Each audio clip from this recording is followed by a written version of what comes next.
सागडार seminar से खिताब कर रहे हैं, आपको बराह रास्त लिए चलते हैं। ये होगा कि ये अपीलें वापस करवाई जाए।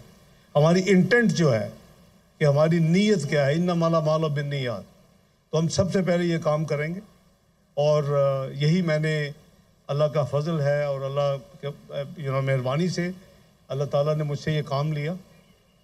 और जब मैंने ये काम किया उस दिन मैंने सोचा कि वो छुट्टी का दिन था और मैंने सोचा कि आज इस काम से जो सबसे ज़्यादा खुशी इस शहर में इस वक्त किसको होगी, तो मैं मौलाना हज़रत फजलुर रहमान साहब को मिलने चला गया दफ्तर से उठ के।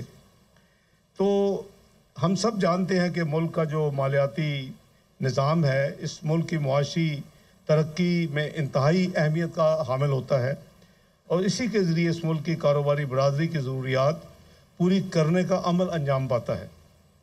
इस अमल में सूद पर मबनी बैंकारी निज़ाम रवायती तौर पर मईशत की मुख्तलिफ माली ज़रूरियात को पूरा करता रहा है और ये देखा जा सकता है कि कारोबारी तबके के साथ साथ आवाम की जानब से बैंकारी खदमात का इस्तेमाल जदीद दौर की ज़िंदगी की ज़रूरत बन चुका है। अभी आपने सुनी होगी ये टर्म फाइनेंशियल इंक्लूजन। दुनिया में ये कोशिश हो रही है कि रिमोटेस्ट जो लोग हैं दूर दराज इलाकों में भी और जिसकी कुछ आमदनी वो कम से कम वो बैंकिंग सिस्टम में आ जाए। इसको फाइनेंशियल इंक्लूजन का नाम देते हैं और बहुत मुल्कों में तो बहुत ज़्यादा 70, 80, 90% तक जा चुके हैं। उस हवाले से भी मैंने काफ़ी कोशिश की और जो माजी के गवर्नर थे अशरफ अतरा साहब, जब मैं वज़ीर ख़ज़ाना था, हमने उसमें काफ़ी प्रोग्रेस की और करीबन 30% से कम हमने पाकिस्तान में मुकम्मल जो आबादी है उसको बैंकारी सिस्टम के साथ कनेक्ट कर दिया था अल्लाह के फजल करम से। और ये लीड रोल जो था स्टेट बैंक उस वक़्त उसने अदा किया था। हाल ही में जब मैं वाशिंगटन गया हूँ तो उस काम को जो दुनिया में लीड कर रहा है यूनाइटेड नेशन के रिप्रेजेंटेटिव के तौर पे वो नीदरलैंड की क्वीन मैक्सिमा है, वो एक बैंकर है। तो वो पाकिस्तान भी उस वक़्त आई, उन्होंने उसकी तो ये एक जो बैंकारी का निज़ाम है ये एक अब ज़िंदगी की एक ज़रूरत बन चुका है। चाहे वो आप फाटफ आपने सुना होगा, उसकी ज़िक्र भी हुआ कि हम सराज हक साहब ने फरमाया ग्रे लिस्ट में, और इस तरह की जो बातें हैं वो इसलिए है कि जो कैश लेन देन है उस पर लोगों को शकूक होते हैं कि मासूम लोग तो वो इस्तेमाल कर रहे हैं, लेकिन जो टेररिस्ट मनी है, जो गलत पैसा है, जो नंबर 2 पैसा है, वो भी उसके ज़रिए उसको भी इस्तेमाल अगर रोकना है तो बैंकिंग निज़ाम के ज़रिए पेमेंट्स हों ताकि उसका ट्रेस और ट्रैक रखा जा सके। इस्लाम के मालियाती निज़ाम का मकसद वसी तर इंसाफ का हसूल और मकासद शरिया को अमली जामा पहनाना है ताकि समाजी और इक़्तिसादी तरक्की को हासिल किया जा सके और मुआशरे के तमाम तबकात की बुनियादी ज़रूरियात पूरी की जा सके। शरीयत ने सूद की ममानत की है, रिबा ममनुआ है, क्योंकि जब पैसा रखने वाले एक शख्स को सूद की बुनियाद पर ज़्यादा पैसा कमाने की इजाज़त दी जाती है तो फिर उसके लिए हकीकत मुआशी सरगर्मियों में पेश आने वाली मुश्किलात का सामना किए बगैर पैसा कमाना आसान हो जाता है, जिसे आप सूदी निज़ाम कहते हैं। आप कह जी ये पैसे दे दिए, आप मुनाफा हो, आपका काम चले या ना चले, आपने इतने पैसे देने। और अनफॉर्चुनेटली जो इनफॉर्मल सिस्टम है सूदी, वो तो बहुत ही भयानक है। वो तो 40-45% उस वक्त होता था। स्टेट बैंक का जब रेट 11-12% होता था, सबको पता है, उसको मैं स्पेसिफिक नाम नहीं देता, लेकिन वो हमारे मुल्क में राइज है। और बहुत बेचारे जो गरीब गुरबा है, जिनकी एक्सेस बैंकिंग में नहीं है, किसी ने अपनी बच्ची की शादी के लिए कुछ लेना है, कोई छोटा मोटा कारोबार करना है, वो उससे सबसे ज़्यादा उनके ऊपर वो एक तूफ़ान की तरह और एक बहुत ही महंगी एक उनके लिए बोरिंग होती है। वो सिस्टम राइज है, लेकिन आहिस्ता आहिस्ता इसको ख़त्म करना भी बहुत ज़रूरी है। किसी भी शख्स को सूद की बुनियाद पर, जैसे मैंने अर्ज़ किया कि इस्लाम में फ़िक्स्ड जो मुनाफे का मकसद यानी सूद का, मैं अवॉइड करता हूँ सूद के लफ्ज़ को, लेकिन करना पड़ेगा ताकि क्लैरिटी हो। तो सूद लेने या देने की उस पर पाबंदी आयद हो चुकी है। मुआशी सरगर्मी में पेश आने वाली मुश्किलात का सामना किए बगैर पैसा कमाना आसान तो हो जाता है, लेकिन इस्लामी नहीं होता। इस्लामी फाइनेंस को ज़्यादा वसी बुनियाद पर पायदार और मुआशी तरक्की के असूल की दाखिली सलाहियत की वजह से अपने रवायती हरीफ पर कतई बरतरी हासिल है। यानी कि जो कन्वेंशनल बैंकिंग है, अभी आपने नंबर्स गवर्नर साहब से सुने, ये अभी भी 20% में है। और जब ये शुरू हुआ था, ये बैठे हुए हैं यहाँ एक इस्लामिक बैंक के, मिज़ान बैंक के, इनको पूछे कितनी ब्रांचेस थी जब मैंने 20, 13, 17 में ये काम शुरू किया। 100 ब्रांचेस थी आपकी, आज 1000 है। यू कैन सी 10 टाइम इनकी ग्रोथ हुई है अल्लाह के फजल करम से। सो इससे नीयत, हम अगर नीयत करेंगे तो अल्लाह की मदद शामिल हाल हो जाएगी। और ये मेरे सामने, मैं इनको देखा, मुझे याद आ गया इनका। मैं और भी अभी वाक़या आपको बताऊँगा, ताकि ये भी ज़रा थोड़ा सा अपना घर सीधा करें, ठीक करें और ज़रा सही रास्ते पे चलें, ताकि हम मिल के इस ऑब्जेक्टिव को, इस मकसद को हसूल कर सकें। ख़वातीन व हज़रात, आपको इस बात से आगाह करना मेरे लिए बाइस मुसर्रत है कि पाकिस्तान में हमारी हुकूमत अपने पहले दौरे हुकूमत के बाद से ही इस्लामी बैंकारी में यानी इंटरेस्ट भी है और उसमें अमली तौर पे कुछ कोशिश भी की है। मैं नहीं कहता हमने अचीव कर ली, लेकिन कोशिश भी की है। यहाँ लकीली इस महफिल में वो लोग मौजूद हैं, यहाँ कुछ बैंकार हैं, यहाँ जो गवर्नर साहब हैं, उसमें डिप्टी गवर्नर स्टेट बैंक थे, ये लोग मौजूद हैं यहाँ। वो मैं एक डिप्टी गवर्नर पीछे देख रहा हूँ, वो सईद अहमद साहब बैठे हुए, ये सब लोग इस कार्य खार में थे। लेकिन अभी 26-27% आपने अपना मकसद अचीव किया है। इस्लामी बैंकिंग के असासे जो हमने यानी कोशिश की और उनके डिपॉजिट जो सितंबर 2022 के इख्तिताम तक तकरीबन, जो मैंने लेटेस्ट फिगर लिए हैं गवर्नर साहब से, वो 7 ट्रिलियन रुपए के हमारे असासे हैं बैंकों के, आपके बैंक समेत। और इनके जो डिपॉजिट्स हैं वो 5 ट्रिलियन यानी 5000 अरब के रुपए के। तो माशाल्लाह एक बेस बन चुका है। हमें इस नीयत के साथ इसको एक कामयाब निज़ाम बनाना है पाकिस्तान में। और इनके सितंबर 2022 तक मजमूई बैंकारी निज़ाम के असासों और डिपॉजिट्स में 20 और 21% मार्केट शेयर भी हासिल है।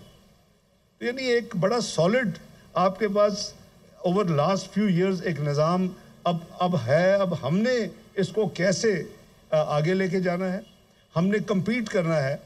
वो जैसे मैंने अर्ज़ किया कि मैं आपको एक वाक़या सुनाऊंगा। जब हमने पिछली दफ़ा ये काम किया तो ये मेरी स्टैंडिंग इंस्ट्रक्शंस थी। जनाब सेक्रेटरी वज़ीर ख़जाना उस वक्त डॉक्टर वक़ार मसूद साहब थे, और उस वक्त गवर्नर साहब डिप्टी गवर्नर थे, जमील साहब, और सईद अहमद साहब भी डिप्टी गवर्नर थे। मैंने उनको कहा कि जब भी आपको पाकिस्तान के लिए रकम दरकार हो और आप उसके लिए मार्केट में जाएं, तो आपने पहली प्रेफरेंस है कि इस्लामिक जो प्रोडक्ट है, स्कूक जिसे कहते हैं, उसको तरजीह दें, उनसे ले। अगर उनके पास एपिटाइट ना हो, उनके पास पैसे ना हो, तो आपकी मजबूरी है। जाहिर है कि कारोबार जो रियासत का कारोबार तो बंद नहीं हो सकता। अल्लाह करे कि मेरे पास कोई ऐसा मैजिक हो कि मैं एक हफ्ते में, एक महीने में इसको सारा टर्न 5 साल भी मैं ना लगाऊं, लेकिन रियासत का कारोबार है, 75 साल से उसमें वो यानी एनग्रेव हो चुका है। उसका यही तरीका है कि हम ग्रेजुअली लेकिन स्पीड पकड़े सर। तो 20-21% तो आपके पास इस वक्त बैंककारी इस्लामिक आ चुकी। तो एक ऑक्शन हुई, इनकी इजाज़त से मैं वो शेयर कर लेता हूँ, इजाज़त है आपकी? तो मुझे सेक्रेटरी ख़जाना मेरे पास आ, उन्होंने कहा जनाब आपकी इंस्ट्रक्शंस हैं कि मैं पहला जो है चॉइस इस्लामी बैंकों को दूं और इनसे मैं पैसे लूं स्कूक बेसिस, जो इस्लामिक प्रोडक्ट है वो तो 2% महंगे हैं दूसरे बैंकों से। मैंने इनको तकलीफ दी, ये तशरीफ़ लाए सारे बैंक हज़रात। मैंने कहा कि मैं कुछ कर रहा हूँ, आप कुछ कर रहे हैं, मैं इसको प्रमोट कर रहा हूँ, आप इसको डिमोट कर रहे हैं। कहते वो कैसे? मैंने कहा भी बिड देखे, जो इस्लामिक बैंकिंग है वो 2% ज़्यादा आप उनसे जो नॉर्मल कन्वेंशनल बैंकिंग से चार्ज करें, तो इस मुल्क में इस्लामी बैंकिंग का रवाज कैसे बढ़ेगा? तो इनकी बड़ी मेहरबानी, मैं आज भी मुझे याद है कि इन्होंने फिर अपना रेट जो है स्कूक का कम किया और फिर इनको वो सेक्रेटरी फाइनेंस ने इन्हीं से लिए।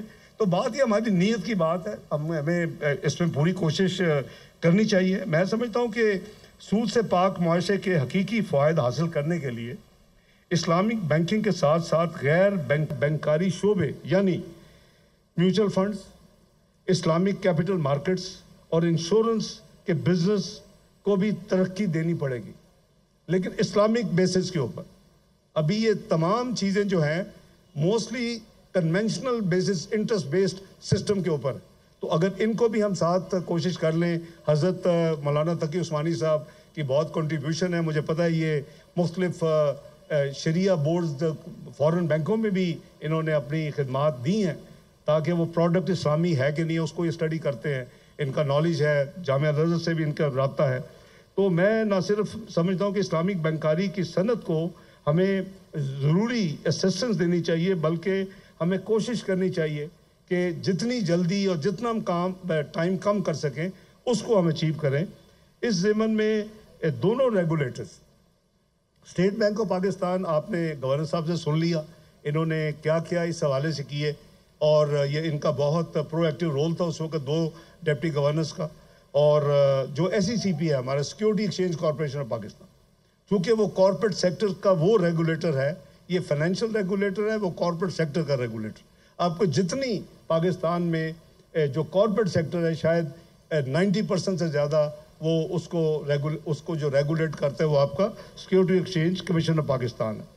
हमने इसी हवाले से मैं आपको थोड़ा सा याद करवाना चाहता हूँ कि मैंने जैसे अर्ज़ किया कि 20, 13 और 18 के दरमियान हमने मुल्क में इस्लामी मालियाती निज़ाम को फ़रोग़ देने के लिए काफ़ी इक़दाम किए। इस ज़मन में किए गए इक़दाम में से एक तमाम अहम शराकत दारों पर मुश्तमिल एक आला सतह की हमने एक स्टीयरिंग कमेटी बनाई। ये हमने बनाई थी, चंद महीने मुझे हुए थे उसमें फाइनेंस मिनिस्टर बने, दिसंबर 2013 में। हज़रत मौलाना तकी उस्मानी साहब को याद होगा, गवर्नर हाउस कराची में हमारी मीटिंग हुई, मैंने अर्ज़ किया कि आप इस्लामिक बैंकिंग का बिस्मिल्लाह करें। हमने इनकी सरबराही में एक कमेटी नोटिफाइड है, ये मैंने एज फाइनेंस मिनिस्टर उसके ऊपर 3 साल काम हुआ, और 2016 में उस कमेटी ने अपनी सिफारिशात मुरतब की, और उसी के नतीजे में ये जो आप देख रहे हैं, जो मैं अर्ज़ किया, जो मुख्तलिफ मैंने हम मिसालें दी, उसी के नतीजे में फिर हज़रत तकी उस्मानी साहब ने फरमाया कि अब आप एक स्टीयरिंग कमेटी, इम्प्लीमेंटेशन कमेटी, जिसका उन्होंने आज जिक्र किया, ये बनाए।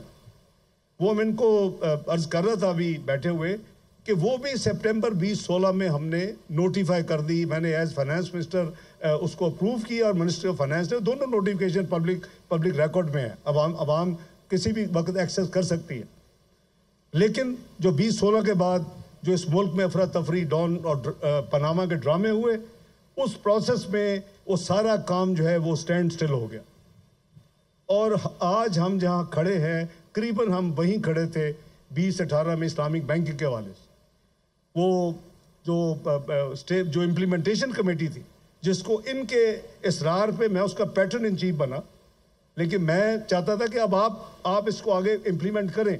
उसमें मैंने गवर्नर स्टेट बैंक को डाला, उसमें मैंने गवर्नर SECP, चेयरमैन SECP को डाला, मैंने सेक्रेटरी फाइनेंस को डाला। तो उसमें तमाम जो स्टेक होल्डर्स थे, वो वक्त आ गया था जिसका अभी हज़रत मौलाना तकी उस्मानी साहब ने, कि मैं आपको हज़ारों नुकसानात गिनवा सकता हूँ, लेकिन ये सबसे बड़ा नुकसान है कि अगर वो सिलसिला जारी रहता, जहाँ हम 2018 में पहुँच चुके थे, तो आज शायद हम 40% इस्लामिक बैंकिंग अचीव कर चुके थे पाकिस्तान। लेकिन बहरहाल इट्स नेवर टू लेट। तो मैं ये चीज़ें आपको इसलिए ये सिर्फ रजिस्टर कर रहा हूँ। हमने कई और चीज़ें की, हमने एक विंग कायम कर दिया, जिसका भी हजरत कहते हैं डिवीज़न। मैंने उनको एक्सप्लेन किया, डिवीज़न एक मिनिस्ट्री का नाम है, मिनिस्ट्री तो हमें खड़ी नहीं कर सकते, ना इसकी ज़रूरत है। इसका असल जो महवर होगा काम करने का, वो स्टेट बैंक ऑफ पाकिस्तान, जिसने बैंकिंग सिस्टम को इस्लामाइज करना है। और लेकिन उसकी चीज़ें, जैसे मैं खुद चंद चीज़ें मैंने आपको एडिशनल गिनवाई हैं, म्यूचुअल फंड्स हैं, इंश्योरेंस है, तो उसके लिए इंश्योरेंस जो है अब SECP के पास है। तो इन दोनों रेगुलेटर्स को इस काम में, इस कार खैर में हिस्सा डालना होगा दिल के साथ। और जितने मुअज़्ज़ज़ बैंकर हजरात यहाँ हैं या नहीं हैं, उनको भी अपना हिस्सा डालना होगा। हम ये नियत कर लें कि अल्लाह और अल्लाह के हबीब सल्लल्लाहु अलैहि वसल्लम की खुशनुदी के लिए हम ये काम कर रहे हैं, तो ये हो जाएगा। ये कोई 5 साल में अरसे में ना होने वाला काम नहीं है, ये 5 साल में हो सकता है। और अगर ये 2-3 साल में जो 2013 में शुरू हुआ, 2016 में, और फिर हम 20-21% पे हमने पूरी बैंकिंग सिस्टम को इस्लामाइज कर दिया। तो ये अगर 5 साल इसी स्पीड से हम चले तो मैं समझता हूँ कि इतने अरसे में हम बहुत ज़्यादा आगे इंशाअल्लाह सफ़र कर सकते हैं। हमने इसी हवाले से हमने स्पेशल टैक्स रिलीफ तक दी। हमने हज़रत आपको याद होगा, हमने कंपनी जो हमारा ऑर्डिनेंस है, जो इस्लामिक जो थी कंपनी जो प्योर इस्लामिक बेसिस पे काम करेंगे, उनको टैक्स 2% रिलीफ भी हमने दी। और मैं समझता हूँ कि जो फेडरल शरीयत कोर्ट का जो अप्रैल 2022 में जो ऑर्डर आया है, ये तो आने से पहले ही हमें इस रास्ते पे चलना चाहिए था। हम चल रहे थे, लेकिन जो मुल्क में उसमें मैं उस मामले में नहीं तफसील में जाना चाहता, ना टाइम है, ना जो मुल्क ने जो उसके नुकसानात उठाए वो हम सबके सामने है। आज हर बंदा बिलक रहा है कि जी महंगाई आसमानों पे है। वो मुल्क जो दुनिया की 18वीं मईशत बनने जा रहा था, जिसमें महंगाई का रेट 4% था, जिसमें फूड इन्फ्लेशन 2% थी, जिसमें स्टेट बैंक के रिजर्व $24 बिलियन पे चले गए, और जिसकी स्टॉक मार्केट साउथ एशिया में नंबर 1 थी, जिसकी स्टॉक मार्केट दुनिया में 5वें नंबर पे थी, जिस की ग्रोथ जो है वो 6.1% पे थी, यानी लोएस्ट इन्फ्लेशन, जिसका पॉलिसी रेट 6.5% पे था। ये वो मुल्क था। और पाकिस्तान को ये डिक्लेयर कर दिया गया दुनिया के ग्लोबल जो अदारा है प्राइस वाटर हाउस, कि जिस तरह पाकिस्तान ने तरक्की की है, ये 2030 में दुनिया की प्रीमियम क्लब G20 जिसे कहते हैं, ये उसका मेंबर होगा। ये दुनिया की 18वीं बड़ी मईशत बन जाएगी। हमने जो तजर्बे किए इस मुल्क में, उसका नतीजा क्या है? आप सब माशाल्लाह बड़े बाइल में, आपको पता होगा आज हम 46 दुनिया की इकोनॉमी प्रोजेक्ट हो रहे हैं 2034-2035। ये है हमारा, अगर हमारा काम था कि हम मिल के उस 20-30 के पीरियड को कंडेंस करते, उसको शॉर्टन करते, हम इसको अचीव करते 2026-27 में हो सकता था। वही मुल्क था ना जिसकी दुनिया तारीफें करती थी, कहते थे second best choices country in the world for foreign direct investment. मैंने आपको सारे इशारे गिनवा दिए। लेकिन बहरहाल पता नहीं इसमें अल्लाह की क्या मसरत है। It's never too late. तो जैसे हमने इस्लामिक बैंकिंग को ठीक करना है, इसको पुश देनी है, इसको अचीव करना है, और अल्लाह के हबीब सल्लल्लाहु अलैहि वसल्लम को खुशनुदी के लिए पूरी तरह एफर्ट करनी है, उसी तरह हमने पाकिस्तान की मईशत को भी जिस भंवर में ये फंस चुकी है, जिस क्वागमायर में इस वक्त आज है, उसमें से निकालना है। ये इसके लिए दुआओं की भी बड़ी ज़रूरत है, इसके लिए दवा यानी मेहनत की भी बड़ी ज़रूरत है। ये दोनों चीज़ें हम करेंगे। मैं बड़ा यानी ऑप्टिमिस्ट हूँ कि मैंने देखा कि नेक नीयत के साथ आप करें। क्या 98-99 का जो टेन्योर था, जब आपने अपना एटमी धमाके किए थे एज ए बहसीत एक इस्लामी मुल्क, क्या उसको कोई मुआशी पाबंदियाँ को आसान थी? दुनिया के बदतरीन मुआशी पाबंदियाँ इस मुल्क में लगी। इसमें कोई किसी चीज़ की शॉर्टेज नहीं हुई, किसी चीज़ की लाइन नहीं लगी, किसी चीज़ की कमी नहीं आई। मुल्क अल्लाह के फल से 7-8 महीने में उस भंवर से निकल के बिल्कुल स्टैंड ऑन खड़ा हो गया। 2013 में क्या था? Pakistan was declared macroeconomic unstable country on the globe. It was predicted to default in 6 से 7 महीने में ये दिवालिया डिक्लेयर करेगा। उठाएं सारी दुनिया की रिपोर्टें 2013 की। इलेक्शन नहीं अभी हुए थे, अल्लाह ने हमें इलेक्शन जितवाया, हमने दिन रात मेहनत की, अल्लाह ने ऐसी इज्जत दी कि 3 साल में वहाँ पाकिस्तान पहुँच के सारी उनकी तारीफें कर रही कि ये तो दुनिया की G20 में शामिल हो रहा है मुल्क। तो हम अपने खुद ही दुश्मन हैं। हम इस मुल्क में, मैं तो इसलिए कहता था चार्टर ऑफ इकोनॉमी होनी चाहिए। बहरहाल आज के मौजू के हवाले से मेरे हम इसी पे रहते हैं। कुछ बातें हज़रत ने और जनाब मौलाना तकी उस्मानी साहब ने की हैं, मैं उसकी थोड़ी सी क्लैरिफिकेशन सराजुल हक साहब ने भी की हैं, मैं उसकी क्लैरिफिकेशन कर दूं। ये बिल्कुल सराजुल हक साहब ने सही कहा, हमारा मुल्क ट्विन डेफिसिट्स आज नहीं हमेशा से है। हम करंट अकाउंट डेफिसिट भी है, हमारा बजट डेफिसिट भी है। ये हमारी एक यानी हमारी जड़ में ये बैठ गया। हम अपने आमदनी से ज़्यादा खर्च करते हैं। अगर फिस्कल डिसिप्लिन इम्पोज करें कि भाई ये नहीं हो सकता, ये हो सकता है, इतना नहीं हो सकता, इतना हो सकता है, फिर उस मुल्क के वजीर खजाना को 5 साल एक्साइल में रहना पड़ता है। ये है उसकी, लेकिन हमें सबको करना पड़ेगा। ये मैं कोई हवाई बातें नहीं कर रहा। 2013 में जब मैं फाइनेंस मिनिस्टर बना 3री दफ़ा, मैंने सबसे पहले मियाँ नवाज शरीफ साहब एज वजीर आज़म, और मैं आज उनको सलूट करता हूँ, मैंने उनके पास गया, मैंने कहा जो ये वजीर आज़म के स्वाब दी थी इख्तियार के 43 महीने ने, इसको मुझे 0 करना पड़ेगा। ये जो जितने वफाकी वज़रा इनके रेस्टोरेटरी फंड्स को ज़ीरो करना पड़े, उन्होंने मुझे इजाज़त दी। ऐसे तो नहीं हम 18वीं मईशत बनने की तरफ चल पड़े 3 साल में। जब आप ऐसे काम करेंगे उसमें बरकत भी आएगी, उसमें आपकी तरक्की होगी, उसका आपका रास्ता भी निकलेगा। तो उन्होंने बड़ी तो ये अहम खबर है, सदर मुमलिकत डॉक्टर आरिफ अलवी से army chief general Asim Munir की मुलाकात हुई। सदर मुमलिकत से chairman joint chiefs of staff committee general Sahir Shamshad की भी मुलाकात हुई। इस मुलाकात में मुल्क की सलामती से मुतालिक अहम उमूर पर गुफ्तगू की गई। मज़ीद तफसीलात जान लेते हैं, उमर जट हमारे साथ मौजूद है। उमर, आगाह कीजिएगा। जी, ओहदा संभालने के बाद फौजी क़यादत की सदर मुमलिकत के साथ 1-on-1 मुलाकातें हुई हैं। पहले chief of army staff general Syed Asim Munir की सदर मुमलिकत डॉक्टर आरिफ अलवी से ऐवान सदर में 1-on-1 मुलाकात हुई है और उसके बाद chairman joint chief of staff committee general Sahir Shamshad Mirza की भी सदर मुमलिकत डॉक्टर आरिफ अलवी से ऐवान सदर में 1-on-1 मुलाकात हुई है। मुल्क की सलामती के हवाले से अमूर पर गुफ्तगू की गई और साथ ही जो पाक फौज के पेशा वाराना अमूर हैं उनसे मुतल्लिक इन मुलाकातों में डिस्कशन की गई है।